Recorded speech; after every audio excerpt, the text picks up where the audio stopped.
Aave Kartano. Viime kesänä sain oudon viestin. Viestissä luki osoite ja kellonaika. Tajusin heti, että joku haluaa tavata minut. Viestissä ei lukenut päivämäärää, joten oletin, että se tarkoittaa tätä päivää. Katsoin, että sinne pääsee aika hyvin bussilla. Lähimmältä bussipysäkiltä kävelisi vain pari kilometriä. Olin varttia ennen pyydettyä aikaa paikan päällä. Näin hyvin vanhan ja ruosteisen portin tien päässä. Päätin mennä puskaan piiloon, jotta voisin nähdä, olenko mahdollisesti astunut johonkin ansaan. Tasan kello 17.00 näin kokonaan mustan 1930-luvun Rolls-Roycen ajavan tietä pitkin. En uskaltanut astua esiin puskasta. Ja noin 10 minuutin päästä ajattelin autoa uudestaan ja tajusin, ettei auto pitänyt mitään ääntä ja ikkunat olivat täysin mustat. Olin varma, että auto ei pitänyt mitään ääntä, vaikka se meni ihan läheltä. Tilanne alkoi mietityttämään enemmän ja päätin soittaa kaverilleni, jonka tiedän olevan ajelulla. Kerroin kaiken kokemani puhelimessa ja kaveri sanoi tulevansa ja olevan paikalla noin 20 minuutin päästä. Kun kaverini ajoi autolla portin eteen, hän tuli autosta ulos ja kysyi ihmettelevästi, miten näin auton ajavan sitä tietä, koska tiellä ei ollut auton renkaan jälkiä ollenkaan. Oikeastaan näytti, ettei tietä ollut käytetty moneen vuosikymmeneen, muuten paitsi minun jalanjälkeni ennen häntä. Käveltiin portin ohi ja satuin liikuttamaan sitä porttia ja portti piti erittäin narisevan äänen. Kuulosti siltä, ettei porttia ollut käytetty pitkään aikaan ja yhtäkkiä muistin, ettei porttia aukaistu, kun Rolls-Royce meni siitä ohi, tai siis tarkemmin ajateltuna se meni portin läpi. Saavuttiin vanhan kaksikerroksisen kartanon eteen ja huomattiin, ettei siellä näkynyt autoa eikä mitään muutakaan merkkiä elämästä pitkään aikaan.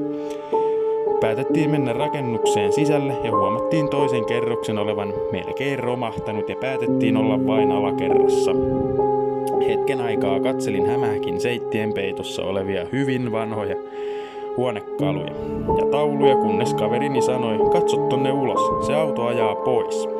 Katsoin heti ikkunasta ja toden totta, se sama Rolls-Royce ajoi nyt poispäin ja kuunneltiin hiljaa, jos kuullaan pitääkö se ääntä.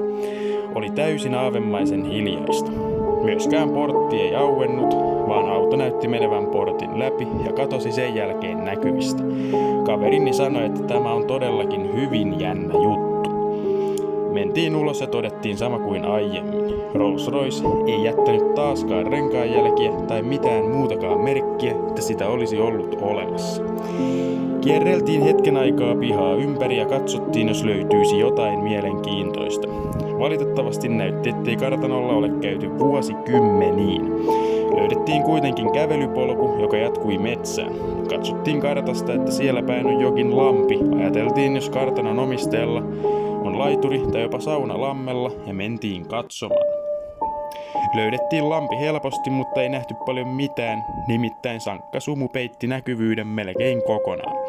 Sankkasumu ja aavemainen hiljaisuus sai meidät valppaaksi ja säikähdettiin, kun hyvin vanhan näköinen nainen pilkahti esiin kävellessään meitä kohti.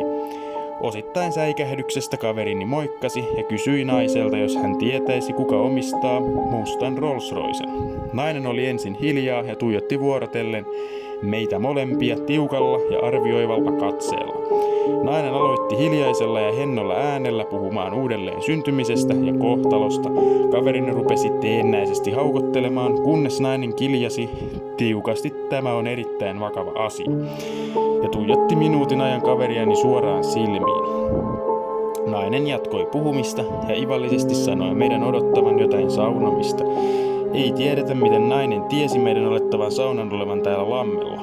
Nainen kertoi olevansa 152-vuotias, ja hän kyllä suurin piirtein näyttikin siltä. Kertoi selvänäkemisen lahjoistaan, ja kaverini yritti pitää pokkaa, koska pelkäsi naisen suuttuvan. Kaverini ehdotti lähtemistä katseellaan, ja samalla sekunnilla nainen huusi, ei missään nimessä. Säikähdettiin kunnolla ja lähdettiin paniikissa juoksemaan autolle päin. käveltiin melkein koko matka autolla. Istuttiin autoon ja kaverini käynnisti moottorin. Ajateltiin, että koko juttu olisi ohi. Ehdittiin noin puoleen väliin pihatietä ja lammella tapaamamme nainen hyppäsi tielle vähän meidän eteemme. Kaverini teki äkkijarrutuksen ja olimme molemmat säikähdyksestä hengästyneitä. Kaverini sanoi, että pakko päästä pois. Lähden heti liikkeelle, kun nainen on sopivasti tien reunassa. Nainen käveli hitaasti aluksi keskellä tietä ja hipoen autoa käveli kuskin puoleista ovea kohti. Heti kun nainen oli auton sivulla etuluokasuojan kohdalla, kaverini lähti nopeasti liikkeelle. Ajateltiin taas jutun olevan ohi, kunnes kaverini kiljaisee. Se mummo roikkuu sivupeilistä. Tuijotettiin toisiamme suut auki. Sanoin, ettei tämä voi pitää paikkaansa. Kaverini sanoi, no tossa se vaan roikkuu. Ennen kuin kaverini ehti pysähtyä, säikähdettiin aseen laukausta. Kysyin, ei kai se tappanut itseään. Kaverini ei tiennyt mitä sanoa. Poistuin autosta ja kiersin kuljettajan puolelle. Nainen makasi kyljellään, kasvot autoa kohti. Kaverini avasi auton oven ja tönäisi naisen selälleen ja tuli autosta ulos. Kaverini tokaisi. Se varmaan ampui itsensä ja tuijotti samalla naista. Huomasin auton polttoainetankin vuotavan ja sanoin, että luoti osui ainakin tankkiin. Kaverini kiroili ja sanoi, faija ei usko ikinä, miten sen autoa on ammuttu. Luulee pian, että ollaan sekaannuttu johonkin huumebisneksiin.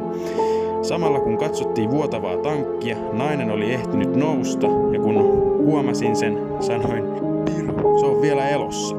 Kaverini sanoi sille, ettei me haluttaisi leikkiä sen kanssa. Nainen sanoi, että hän pyysi postimiestä ilmoittamaan joillekin asiakkaille erittäin tärkeästä asiasta liittyen tulevaan sotaan, ja nuori mies lopulta olisi suostunut lähettämään 5 viestin hänen ehtojen mukaan. Olin ensimmäinen, joka saapui paikalle. Hän alkoi kertomaan, että presidenttimme Kyösti Kallioon liittyy vakavaa korruptiota, joka liittyy vahvasti tulevaan sotaan. Kysyin häneltä, että mikä vuosi nyt on. Hän vastasi heti, että 1938 tietenkin. Sanoin, että nyt on vuosi 2024 ja nainen haihtui ilmaan. Naurahdettiin molemmat ja ajateltiin, ettei kukaan uskoisi tätä. Kaverini sanoi, että parempi olisi, että ainakin faija uskoo, nimittäin tankissa on luodin reikä. Ajateltiin katsoa sitä ja yllätyttiin. Tankki oli täysin ehjä. Oikeastaan kaikki jäljet naisesta oli hävinnyt.